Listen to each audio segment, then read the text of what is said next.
রাজ্যের যে আলু মজুদ রয়েছে 6,02,000 মেট্রিক টন, যেহেতু দানা ঝড় ও বৃষ্টির জন্য আমাদের 15 দিন আলু চাষ পিছিয়ে গেছে। আমরা নতুন আলু পেতে জানুয়ারি মাসের 10 থেকে 15 তারিখ লাগবে।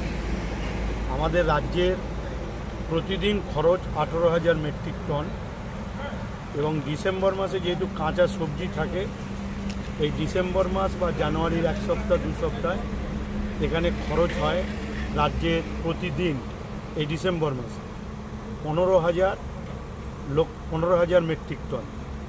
স্বাভাবিক কারণে আমাদের এই পুরনো আলু আমাদের 40 থেকে 45 দিন চালাতে হবে।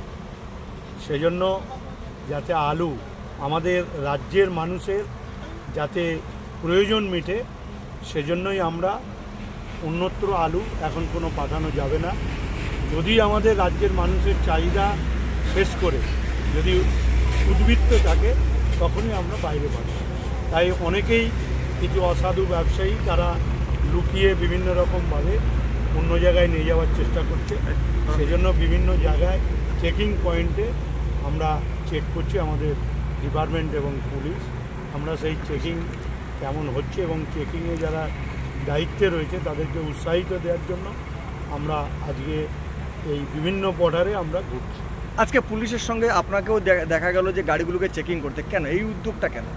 দেখুন, একটাই উদ্দেশ্য যে আমাদের রাজ্যের মানুষের স্বার্থ আগে, রাজ্যের মানুষের স্বার্থের আগে। সেজন্য যাতে আলু কেউ লুকিয়ে বাইরে না নিয়ে যায়, সেটাই হচ্ছে আমাদের মূল লক্ষ্য। কেন ইতিমধ্যেই আপনারা জানেন যে কেন্দ্রের বিজেপি সরকার তারা রাজ্যকে অন্ধকারে রেখে যেভাবে মালদার মাইতিপুর, দক্ষিণ দিনাজপুরের হিলি সীমান্ত, কুচবিহারের চাংরাবান্ধা দিয়ে ব্যাপক আলু পাস করেছে এবং আমাদের মনে হয়েছে এটা রাজ্যকে সংকটে ফেলে একটা অপদস্থ করার একটা চক্রান্ত। তাই আমরা এ ব্যাপারে ডিপার্টমেন্ট যথেষ্ট সজাগ, সেজন্যই আমরা রাস্তায় নেমেছি। আমাদের লক্ষ্য বাংলার মানুষের স্বার্থটা আগে রক্ষা করে। কিন্তু কিছু অসাধু ব্যবসায়ী তারা অতিরিক্ত লাভের জন্য তারা বাইরে নিয়ে যাওয়ার চেষ্টা করছে। তার কারণ এবারে চাষিদের কাছ থেকে আলু 50 কেজি প্যাকেট সর্বনিম্ন 650 টাকা প্যাকেট, সর্বোচ্চ 750 টাকা প্যাকেট কিনেছে খুচরো ব্যবসায়ী আড়তদাররা।